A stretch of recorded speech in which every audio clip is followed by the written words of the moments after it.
Olá, pessoal! Estamos aqui novamente para dar sequência ao estudo do livro O que é o Espiritismo. Nós estamos usando a tradução de Evandro Noleto Bezerra. Esse estudo tem por objetivo chegar à Casa Espírita Cultivadores do Evangelho em substituição às reuniões presenciais que ocorria todas as sextas-feiras às 19h30. Meu nome é Fernanda Borges e eu te convido para estudarmos um pouco mais sobre a doutrina espírita. Nós paramos no tópico do diálogo com Cético e Kardec, no item no qual ele fala a respeito do maravilhoso e o sobrenatural. A esse título, nós fizemos uma pesquisa e Kardec aborda ele em outras obras também. Nós chegamos ali à obra do Livro dos Médiuns, capítulo 2º. Chegamos também na Gênese, no capítulo 13, onde existe um capítulo específico referente aos caracteres dos milagres, e também nas revistas espíritas de 1861 e de 1862.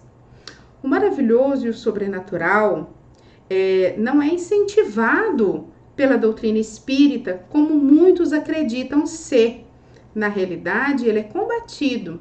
Todas as vezes que a gente amplia o nosso conhecimento dentro dessa ciência e dessa filosofia no qual o espiritismo ele está posicionado, nós afastamos ou limitamos, restringimos um pouco mais referente ao sobrenatural e ao maravilhoso.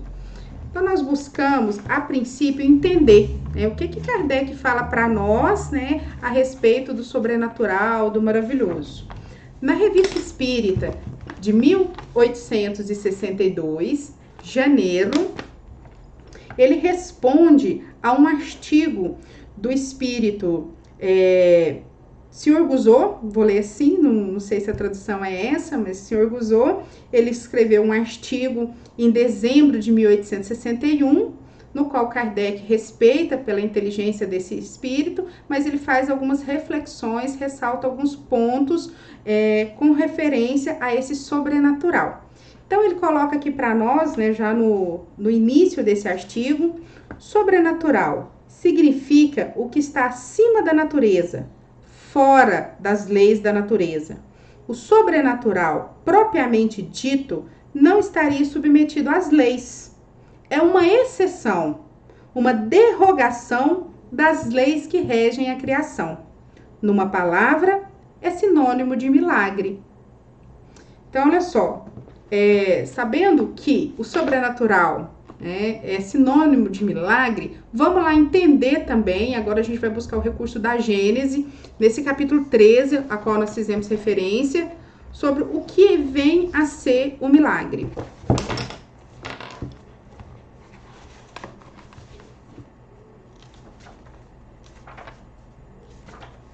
Logo no início já, Kardec coloca para nós qual que é a explicação do milagre.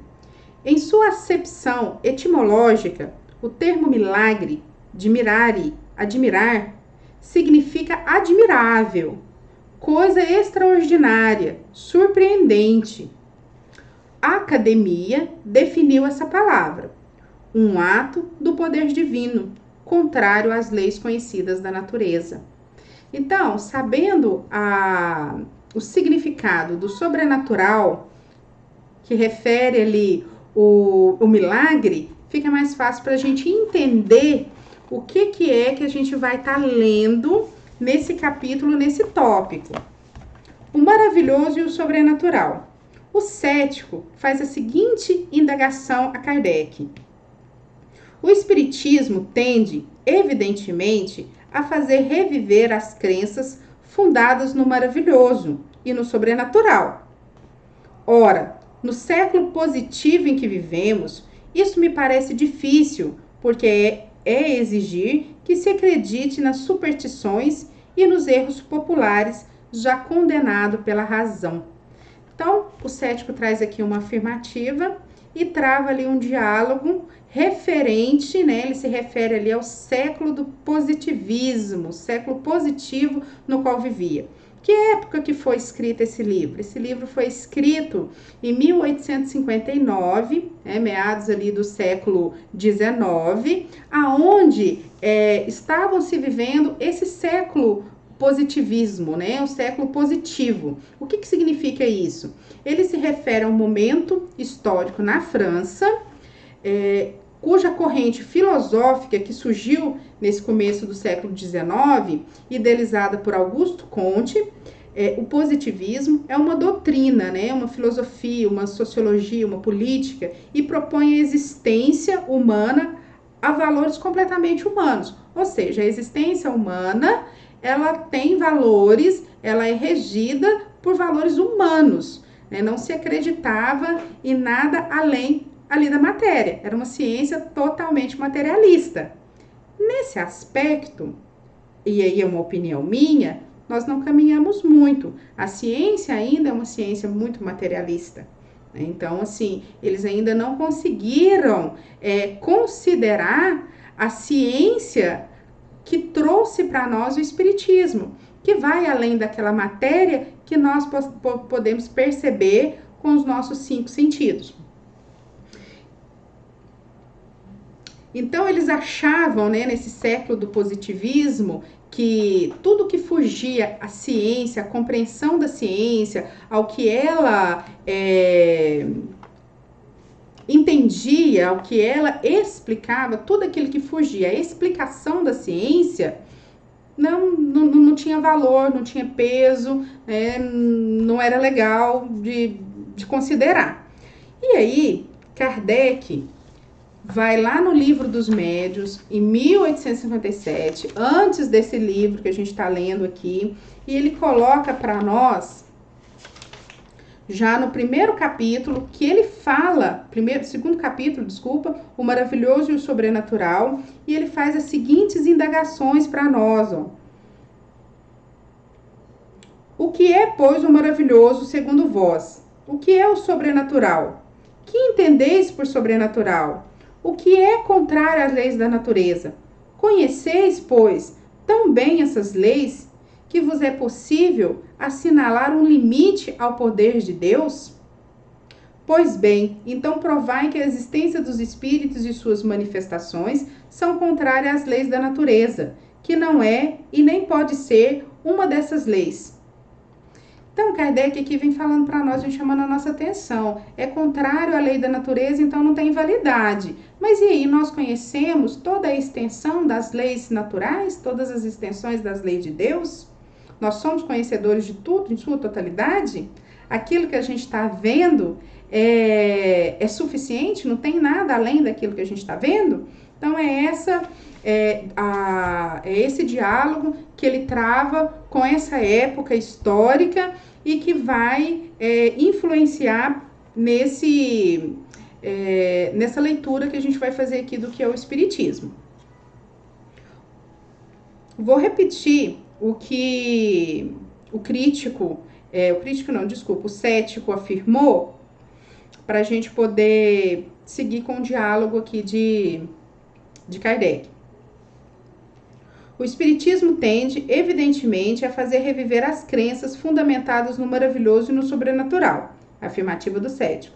Ora, no século positivo em que vivemos, isso me parece difícil, porque é exigir que se acredite nas superstições e nos erros populares, já condenado pela razão.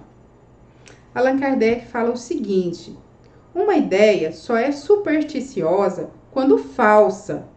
Deixa de ser desde que seja reconhecida verdadeira. A questão está, pois, em saber se os espíritos se manifestam ou não. Ora, não podeis taxar as coisas de superstição enquanto não ficar provado que ela não existe. Direis, a minha razão se recusa a admitir isto. Porém, os que creem e que não são tolos invocam também as suas razões. E além disso, os fatos. Qual das duas razões deve prevalecer? O grande juiz nesta questão é o futuro, como tem sido em todas as questões científicas e industriais, classificadas como absurdas e impossíveis em sua origem. Pretendeis julgar a priori, segundo a vossa opinião. Nós só o fazemos depois de ter visto e observado por muito tempo. Acresce que o Espiritismo, esclarecido, como é hoje, procura, ao contrário, destruir as ideias supersticiosas, ao mostrar o que há de real e de falso nas crenças populares, denunciando o que nelas existe de absurdo, fruto da ignorância e dos preconceitos. Vou mais longe ainda e digo que é justamente o positivismo do século que nos leva a adotar o Espiritismo, e que este deve, em parte, ao positivismo a rapidez da sua propagação, e não, como alguns pretendem, a uma recrudescência do amor ao maravilhoso e ao sobrenatural.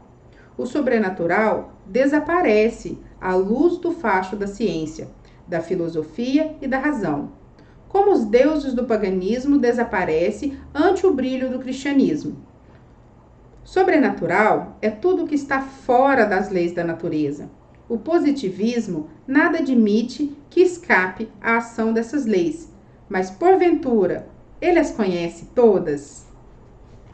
Em todos os tempos foram considerados sobrenaturais os fenômenos cuja causa não era conhecida. Porém, cada lei descoberta pela ciência fazia recuar os limites do sobrenatural. Pois bem, o Espiritismo vem revelar uma nova lei, segundo a qual a conversação com o espírito de um morto repousa sobre um fato tão natural como o que se dá por intermédio da eletricidade. Entre dois indivíduos separados por uma distância de 100 léguas, o mesmo acontece com outros fenômenos espíritas. O Espiritismo repudia, dentro daquilo que lhe diz respeito, todo o efeito maravilhoso, isto é, fora das leis da natureza. Ele não faz milagres, nem prodígios. Antes explica, em virtude de uma dessas leis, certos efeitos reputados até agora como milagres e prodígios, demonstrando assim a sua possibilidade. Ele amplia, portanto, o domínio da ciência, e é nisto que ele próprio se torna uma ciência. Como, porém, a descoberta dessa nova lei traz consequências morais. O Código das Consequências faz dele, ao mesmo tempo, uma doutrina filosófica. Sob esse último ponto de vista, ele corresponde às aspirações do homem no que se refere a seu futuro. E como a sua teoria do futuro repousa sobre bases positivas e racionais, ela agrada ao espírito positivo do nosso século. É o que compreendereis quando vos derdes ao trabalho de estudá-lo. E aqui ele faz a referência ao Livro dos Médiuns, capítulo 2, Revista Espírita, dezembro de 1861 e janeiro de 1862. Eu entendo que é muito importante para nós, enquanto estudantes da doutrina espírita, compreender o significado das palavras, com quem, em qual momento Kardec estava dialogando e, principalmente, afastar todo o efeito maravilhoso ou sobrenatural, porque o que é maravilhoso, o que é sobrenatural, é aquilo que nós ainda não temos conhecimento.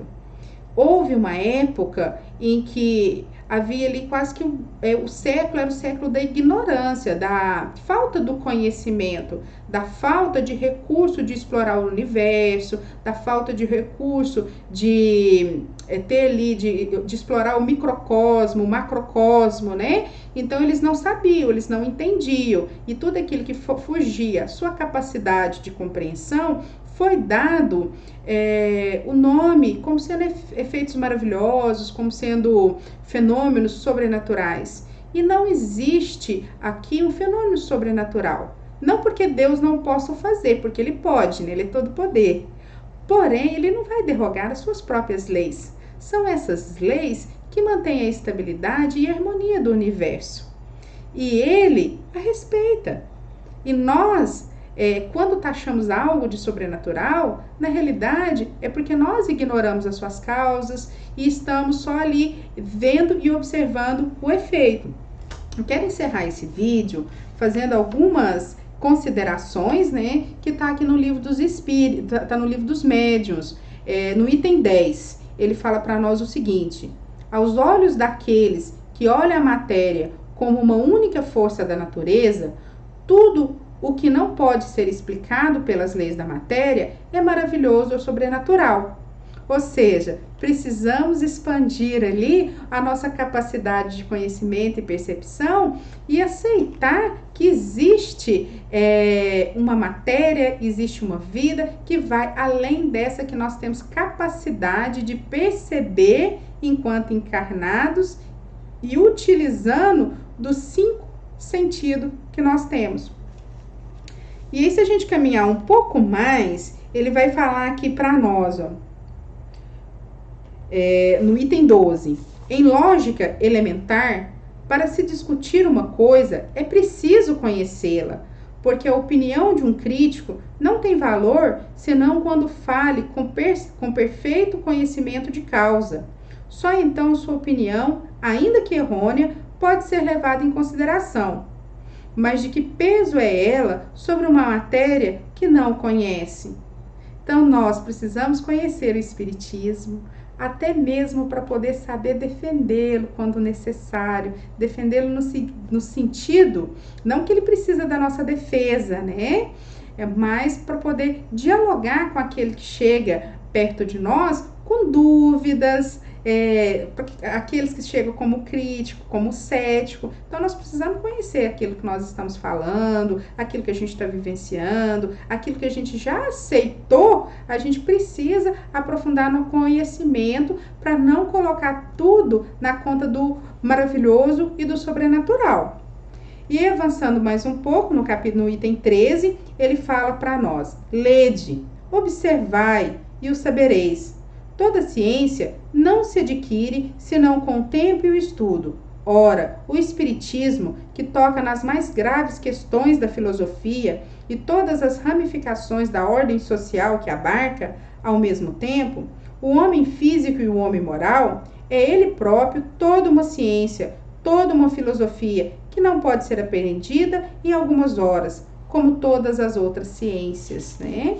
Então, às vezes, a gente fica assim, que é suficiente, talvez, a gente ir, a gente tomar um passe, a gente ouvir uma palestra. É bom, é excelente, é maravilhoso, mas melhor seria que a gente tivesse compreensão de tudo aquilo que está acontecendo à nossa volta, que a gente pudesse aprofundar no conhecimento dessa ciência filosófica. É essa apropriação desse conhecimento que vai nos permitir a nossa transformação interior, a nossa reforma íntima, que aliás Kardec fala para nós lá no capítulo 1, na introdução do Evangelho segundo o Espiritismo, né? Que nós precisamos promover essa reforma íntima para que a gente possa evoluir.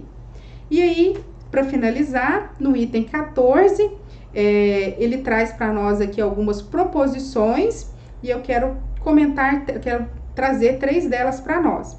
Muitos fatos não são reputados sobrenaturais, senão porque não se lhes conhecem a causa. Indicando-lhe o Espiritismo uma causa, os faz entrar no domínio dos fenômenos naturais. Item 4. Entre os fatos qualificados de sobrenaturais, há muitos que o Espiritismo demonstra a impossibilidade e classifica entre as crenças supersticiosas. Conquanto o Espiritismo reconhece em muitas crenças populares um fundo de verdade, não aceita de nenhum modo a solidariedade de todas as histórias fantásticas criadas pela imaginação. Então, aqui a gente encerra o nosso vídeo de hoje, aonde a gente trouxe esse diálogo do cético com Kardec e aonde ele explica para nós, né, a questão do maravilhoso e do sobrenatural. Eu aguardo vocês no próximo vídeo. Fiquem todos com Deus e que assim seja.